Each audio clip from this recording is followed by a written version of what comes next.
হে মানুষ, তোমরা সেই মহান আল্লাহ তাআলার দাসত্ব স্বীকার করো, যিনি তোমাদের এবং তোমাদের আগে যারা ছিল তাদের সবাইকে পয়দা করেছেন। আশা করা যায় এর ফলে তোমরা যাবতীয় সংকট থেকে বেঁচে থাকতে পারবে।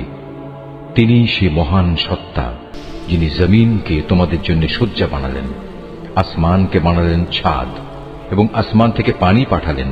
তার সাহায্যে তিনি নানা প্রকারের ফলমূল উৎপাদন করে তোমাদের জীবিকার ব্যবস্থা করলেন। অতঃপর তোমরা জেনে বুঝে এসব কাজে আল্লাহ তাআলার সাথে কাউকে শরীক করো না। আমি আমার বান্দার উপর যে কিতাব নাজিল করেছি তার সত্যতার ব্যাপারে যদি তোমাদের কোনো সন্দেহ থাকে, তাহলে যাও তার মতো করে একটি সূরা তোমরাও রচনা করে নিয়ে এসো। এক আল্লাহ ছাড়া তোমাদের আর যেসব বন্ধু বান্ধব রয়েছে তাদেরও প্রয়োজনে সহযোগিতার জন্য ডাকো, যদি তোমরা তোমাদের দাবিতে সত্যবাদী হও।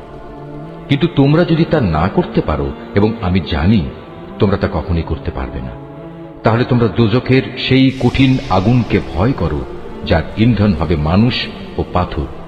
আল্লাহ তাআলাকে যারা অস্বীকার করে তাদের জন্যই এটা প্রস্তুত করে রাখা হয়েছে।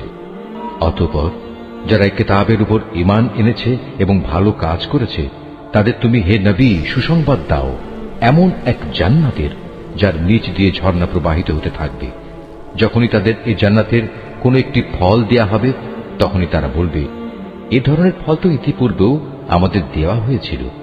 তাদের মূলত এমনি ধরনের জিনিসই সেখানে দেওয়া হবে। তাদের জন্য আরো সেখানে থাকবে পবিত্র সহধর্মী এবং সহধর্মিনী, এবং তারা সেখানে অনন্তকাল ধরে অবস্থান করবে।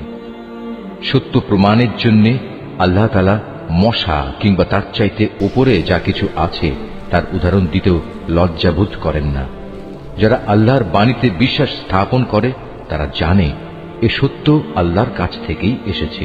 আর যারা আগেই সত্য অস্বীকার করেছে তারা একে না মানার অজুহাত দিতে গিয়ে বলে, আল্লাহ তাআলা এ উদাহরণ দ্বারা কি বুঝাতে চান? এভাবে একই ঘটনা দিয়ে আল্লাহ তাআলা অনেক লোককে গুমরাহিতে নিমজ্জিত করলেও বহু লোককে তিনি আবার এ দিয়ে হেদায়েতের পথও দেখান। আর কতিপয় পাপাচারী ব্যক্তি ছাড়া তিনি তা দিয়ে অন্য কাউকে গুমরাহিতে নিমজ্জিত করেন না। এরা হচ্ছে শেষ